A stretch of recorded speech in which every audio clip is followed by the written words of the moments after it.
السلام علیکم و رحمت الله. دوستان بینهایت مهربان، امید داریم لباس آخرت به تن داشته باشین و از گزند روزگار در همان پروردگار بینهایت مهربان باشین. خداوند بینهایت مهربان را بازم سپاسگزاریم و تشکر میکنیم به خاطر همه نعمتهایش و با ارزشترین نعمتش جانجوری ما که در خدمت شما قرار داریم.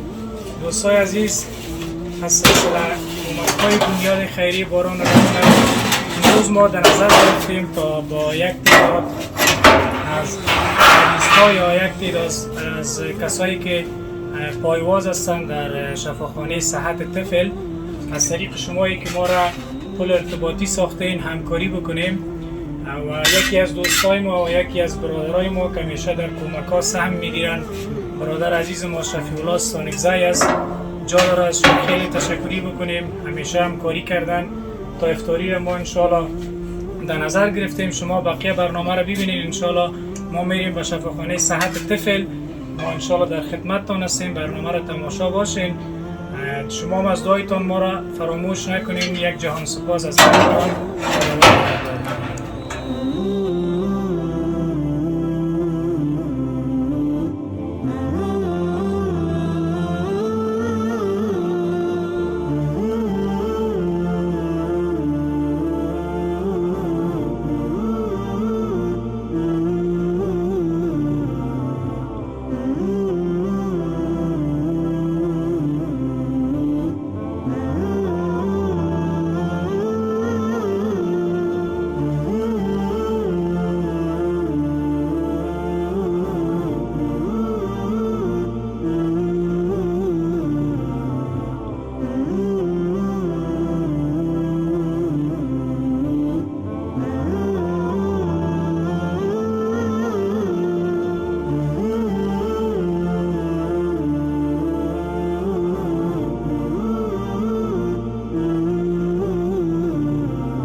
الحمدلله و صلات و سلام علی رسول الله. دوستان عزیز، قسمت که شما میبینین امروز روز پنجم ماه مبارک رمضان است. ما در شفاخانه صحت طفل اندراگندی اینجا آمدیم انشاءالله به پایوازا و کسایی که مریضدار هستن افطاری را آوردیم از طریق بنیاد خیری باران رحمت. جهان سپاس از برادر عزیزم شفیع الله سانگزی به خاطر کمکی که یا تدبیر افطاری که امروز اینا در نظر گرفتن. انشاءالله شما جریان توضیح را با ما تعقیب کنید. السلام علیکم.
قبل ما در وارد یاری وارد چیز سوختگی و جلایی بیا قرار داشتیم دیگه توضیحات ایجا شروع کردیم نگاه چنین دارم اجازه خیر بکنم نصیب کنم انشاءالله شما کوشش کنید که بتانیم از این آزادتر خدمت کنیم و افتاریم عزیزان بین یک بخش دیگه کار داریم انشاءالله دیگه